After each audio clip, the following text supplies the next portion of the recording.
Goiza amaitu aurretik, Aizpea Leizaola daukagu, HUko irakaslea antropologian, eta berak ekarri duena da muga frontera denean lurraldetasuna eta naziogintza.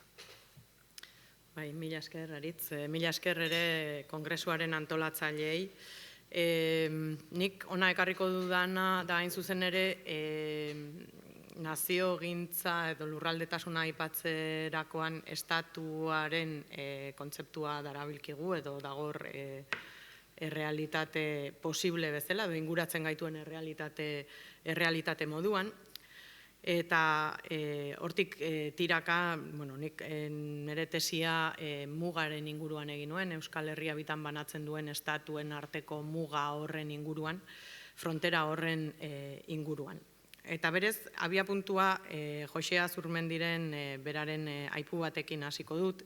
Berak aipatzen duenean Euskal Herria banatu hau ez da subjektu politikoa, banaketaren ideiaren atzean hainbat gauza daudela pentsa daiteke, baina horien artean nagusiki antolaketa administratiboa eta lurralditasunaren auzia dakarkigu mahai gainera, eta honek zuzenean lurraldetasunaren eztabaida jartzen du mahai gainean. Azurmendik argi dauka, berak ere esaten du, estatua ez da maita genezakeen ezer, behar duguna da.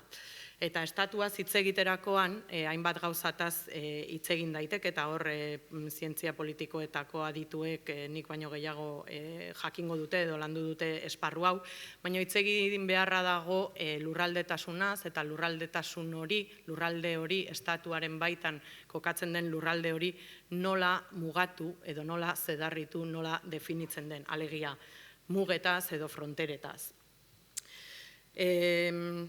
Estatuak alaber berarekin dakarren lurraldetasunaren auzi hau, munduko estaturik txikienaren kasuan ere agertzen zaigu, hau da Vatikanoaren muga, Vatikanoa da munduko estaturik txikiena, 0,44 kilometro karratu ditu, besterik ez, naiz eta bere presentzia mundu mailan globalizazio kontzeptuaren nolabaiteko aitzindari gisara pentsa daiteken, baina estatu bada, eta estatu moduan esiak ditu, muga batzuk ditu, frontera batzuk ditu, eta hain zuzen ere frontera horiek ere, parentesi txiki moduan, aipagai izan ditu orain dela ez hainbeste, estatu batuetako Trump presidenteak aipatu zituenean erreferentzia moduan zilegiztatzeko estatu batuak eta Mexikoren artean eraikitzen ari diren jadanik bere agindua baino lehenagotik eraikitzen hasia ziren esia justifikatzeko, ez? Nola ez dugu esi bat eraikiko Vatikanoak berak baldin badauzka esi batzuk.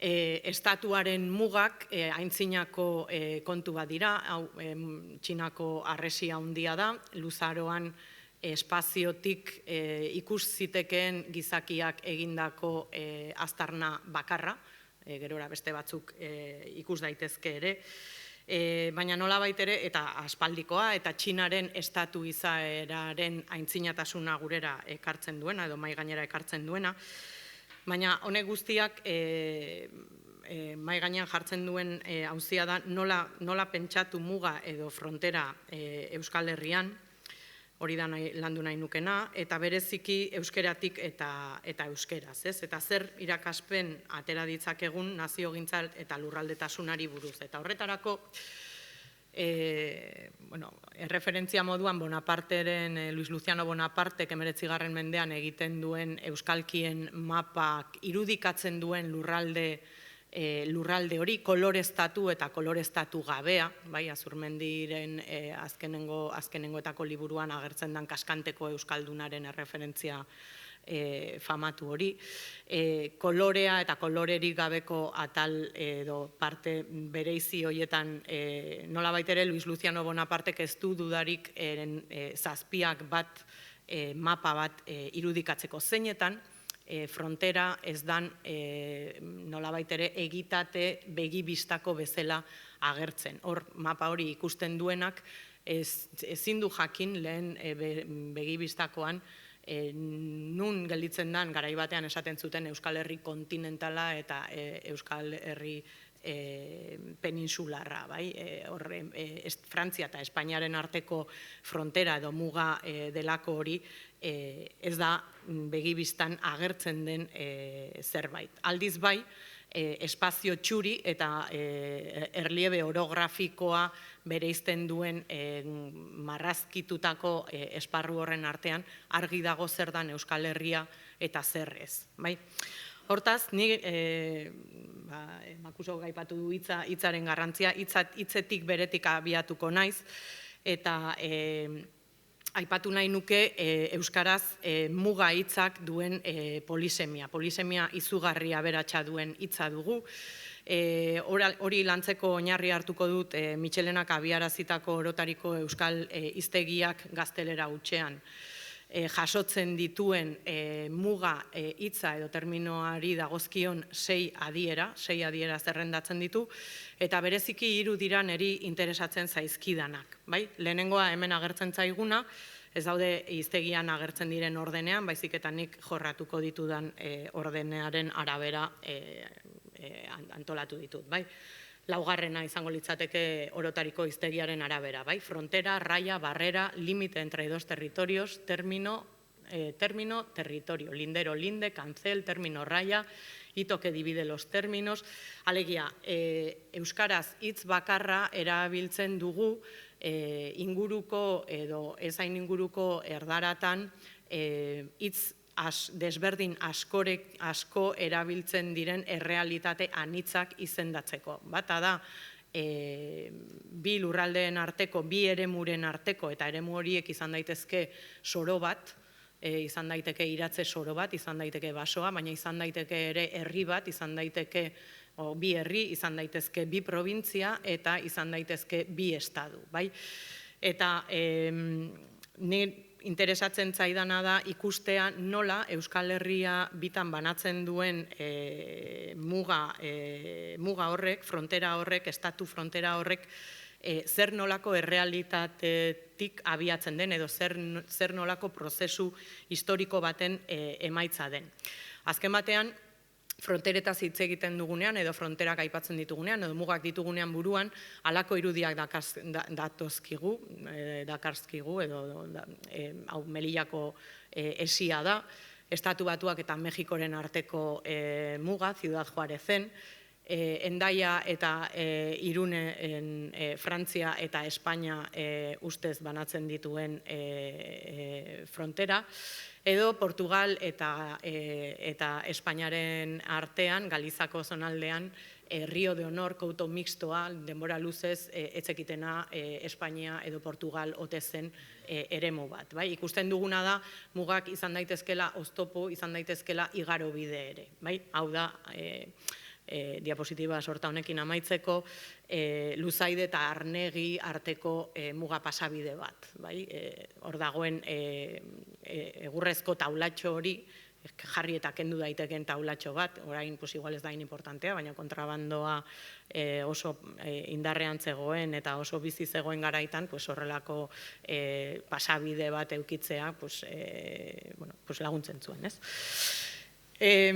Nolabait ere gogorarazi beharra dago fronterak edo muga, estatuen arteko mugetaz ari garenean estatuarekin batera finkatu eta sendotzen direla, eta nolabait ere lurraldearen, estatuak definitzen duen lurraldearen definizio horri lotuta daudela. Eta definizio hori ez da beti errealitate baten isla, askotan da lortu nahi den errealitate baten proiekzioa, edo egiten den proiekzioa. Eta hori da adibidez, 17. mendean Frantziaren testu inguruan muga naturalaren teoria. Oraindik ere garai absolutismoaren garaian, Frantziak badu bere lur eremua muga natural batzuen barruan edatzeko beharra. Providentziak, jainkoak hala aginduta printzipioz. Muga etnikoen teoria desberdinak erabili izan dira nolabait ere lurraldearen zabaltze, batez ere zabaltzea justifikatzeko. Eta ezartzearekin batera, muga edo frontera horiek errealitate berri bat sortzen dutela ez dugu ahaztu behar, bai? Eta hor lotura oso estua dago estatu nazioaren bilakaerarekin, ez? Zerk sortzen duen nazioa, nola sortzen den, zergatik luzaroan mugetan bizi ziren edo bizi diren populazio susmagarri izan diren, eta jarraitzen duten izaten, zergatik ez dagoen garapen ekonomiko berezirik halako zonaldeetan, edo sustatzen den garapen ekonomiko eredu jakin bat, hori dena nolabait ere luzaroan pilpilean egon den gai bada. Lehen egoitzek aipatu du Frantsesa Errepublikaren gauzatzea eta iraultzaren ekintza, kontutan izan beharra dago ere, iraultzaren garaian mugako populazioa, Lapurdiko populazioa susmagarritzat jo izan zela, bereziki hegoaldeko biztanleekin zuten harremana mantendu eta seguruenik areagotu egintzalako garai horretan eta deportatu egin zituztela landetara. Alegia, mugako populazioaren susmagarritasun izaera hori nazioaren ideiaren edo nazioaren kontzeptuaren garapenarekin estuki lotuta dago. Gurean, nolabait ere, aipatzen dana da beti Pirineoak direla erreferentzia puntua, eta erreferentzia saiestezin eta ukaezin moduan agertzen zaizkigu. Agertzen zaigu muga nolabaiteko errealitate zalantza ezin moduan, muga historikoaren argudioa plazaratzen da, erromatarren garaitik. Erromatarren garaian, Hispania eta Galiaren arteko bereizketa marra etzan gaur egun pentsatzen den moduan gauza finko eta estatiko bat, baizik eta segun eta noraino iritsi izan unean uneko imperio erromatarraren zabaltzea hor kokatzen zen frontera hitza berez etimologikoki termino militar batekin lotuta dago, frontis, frente hitza gazteleraz eta euskeraz hortik datorkigu. Muga naturalaren ideia hori aipatu dudana, Frantziaren erresumaren eta Frantziaren nazioaren eraikuntzan oso presente egon dena, eta hainbat bestelako kontestuetan eredu moduan irudikatu dana, mendilerroa oztopo gisa, eta muga iraunkor eta egonkorraren ideia, eta hor nolabait ere ideal bat eraikitzen da.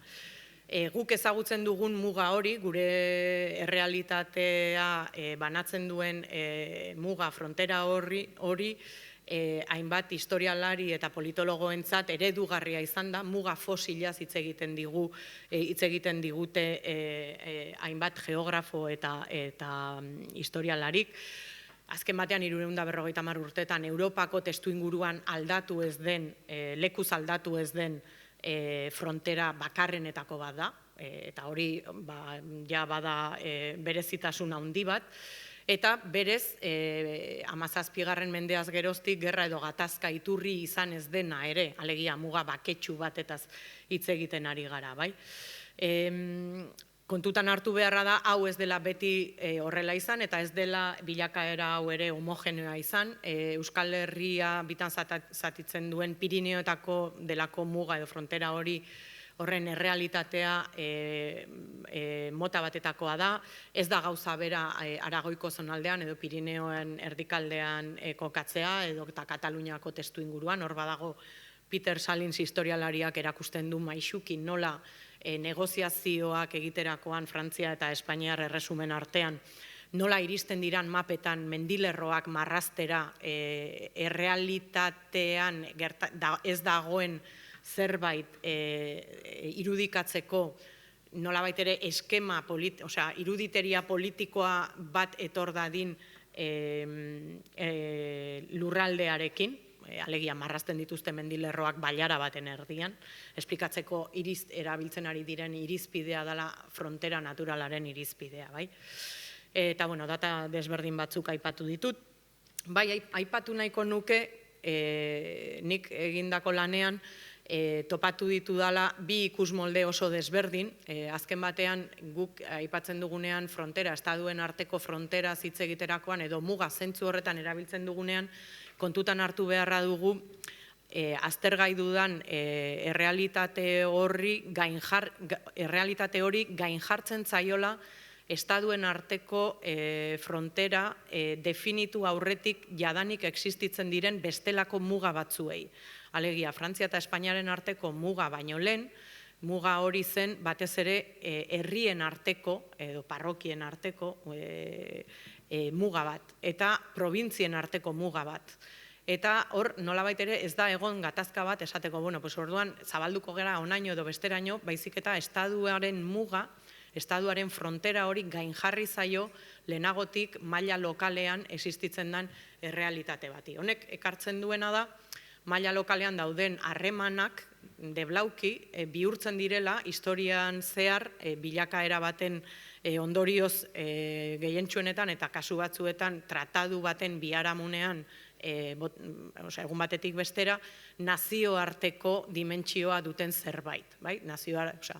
Bizikidetza, auzolagun edo bizilagunen arteko harremanak diren trataduak, fazeriak bihurtzen dira kolpian nazioarteko tratadu.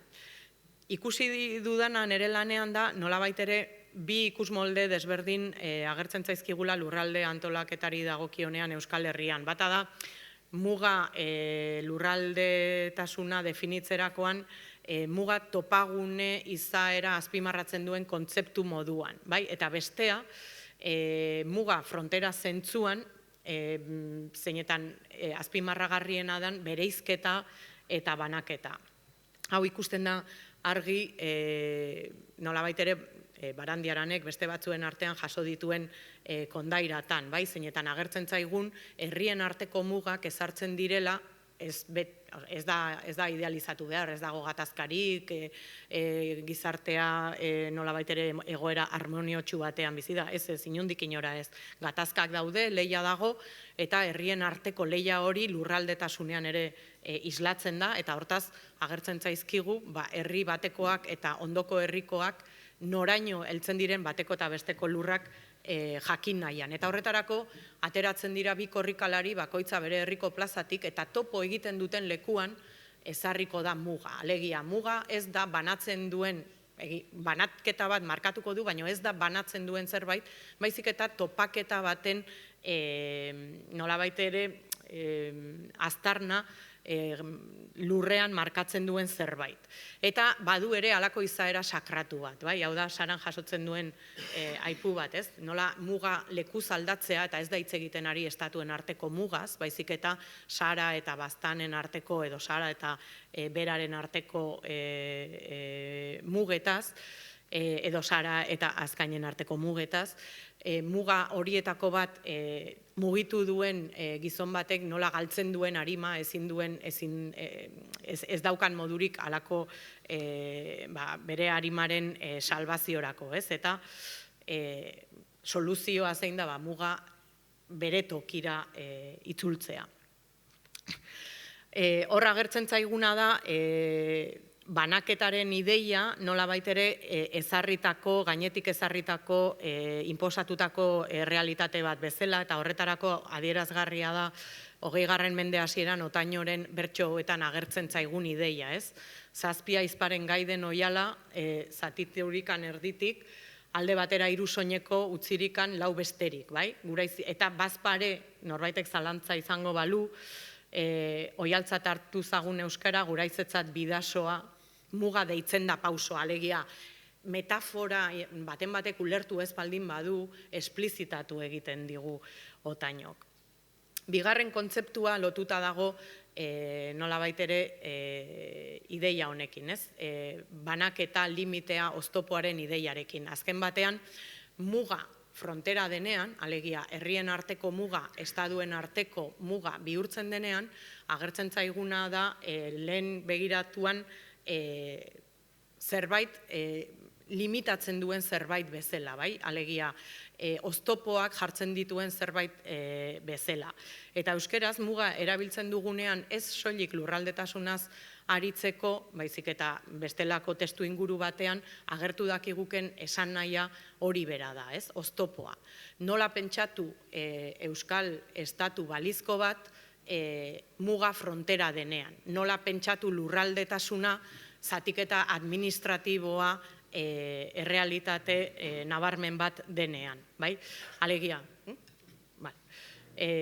hemen eukiko genuke orotariko hiztegiak jasotzen duen beste adiera horietako bat, bai? Hau da, 17. mendean Pirineoetako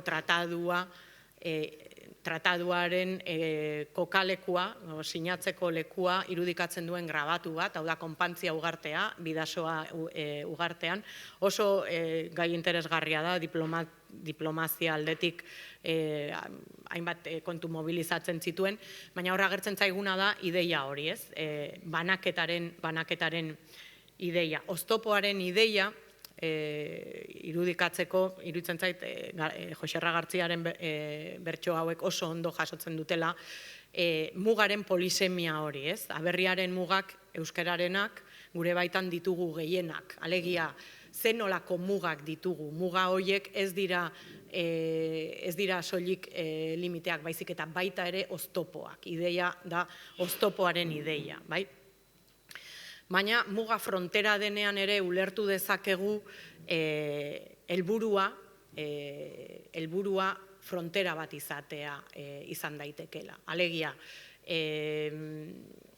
Azurmendik aipatzen duen subjektu politikoa definitu beharraren ariketa horretan, subjektu politiko horrek izango baldin badu inoiz estatu itxura bat, estatu errealitate bat, estatu horrek ala beharko ditu muga batzuk edo frontera batzuk. Alegia, muga bera izan daiteke jomuga, nolabait ere hitz joko hori egiteko. Eta hori agertzen zaigu halako testuinguru, bi aipu testuinguru desberdinetakoak ekartzen ditut hona. Batetik, 2001ko bertsolari txapelketa nagusiko kartzelako gaia, pentsatzen duten mentzaudeten gehienak gogoratuko zaretela, edo bestela horra agertzen zaigu, ez?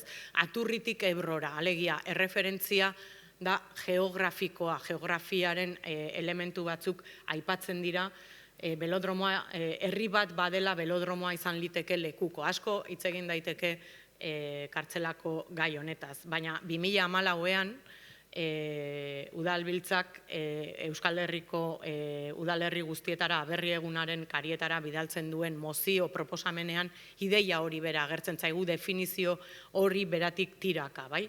Alegia, jomuga nolabait frontera da. Bonaparteren mapan agertzen zaigun lerro beltzez marraztutako lerro argi hori, espazio orografiak markatutako eta espazio txuria bereizten dituen lerro hori, balizko lerro hori, bai? Aturritik Ebrora eta Enkarterrietatik Aunamenditara. Hemen, nolabait ere, referentzia geografikoa ez bakarrik iparrego, baizik eta ekialde, mendebalde definitu eginda, bai? Eta hor, parametro horren barruan legoken guztia agertzen zaigu. Eta ja, amaitzen ari naiz, hemen agertzen den diapositiba hau, mendi martxa batean ateratako irudi bada, Urkulluren pean ateratako irudi bada, hor abuztua da, naiz eta hemen ematen, abuztua Euskal Herrian. Eta agertzen zaiguna da, okerazpanago bai Euskal Herriari mendimartxako irudi bada. Agertzen zaiguna da, muga kokagunearen resemantizazio ikaragarri bat. Bai, daukagu 19. mendeko mugarri bat, Frantzia eta Espainiar estatuak banatzen dituen lerro imaginario hori puntuz puntu batzen dituen harrizko zutoin batzuk ezarri ziren, mugarri horiek, lehen agertu dan mugarriarekiko desberdinak direnak, baina kasu askotan bata bestearen ondoan daudenak, lerro hori lehenagotik dagoen lerroari gain jartzen zaion nenean, eta bada ezpada ere, martxista batek ezarri du ondoan ikurrina. Orduan, horra agertzen zaiguna da, nolabait ere, muga frontera denean, esamolde honetan, barne bildu daitezken aipatu ditudan hiru esanai horiek, ez? Esanai metaketa horiek.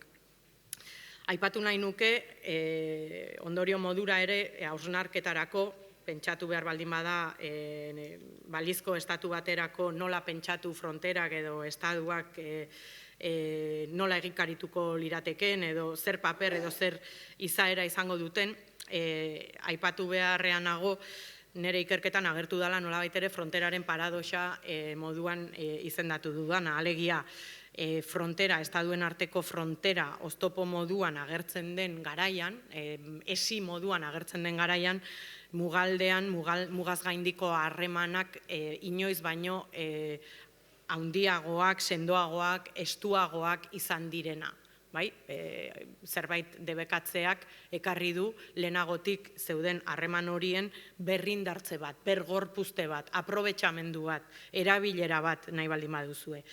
Eta gaur egun, neurri handi batean, harreman horiek beste modu batetara egikaritzen ari dira. Kasu batzuetan, sendotasun bestelako forma batzuk hartuz, beste kasu batzuetan tradizionalki izan diren harremanak lausotuz. Eta hemen utziko dut.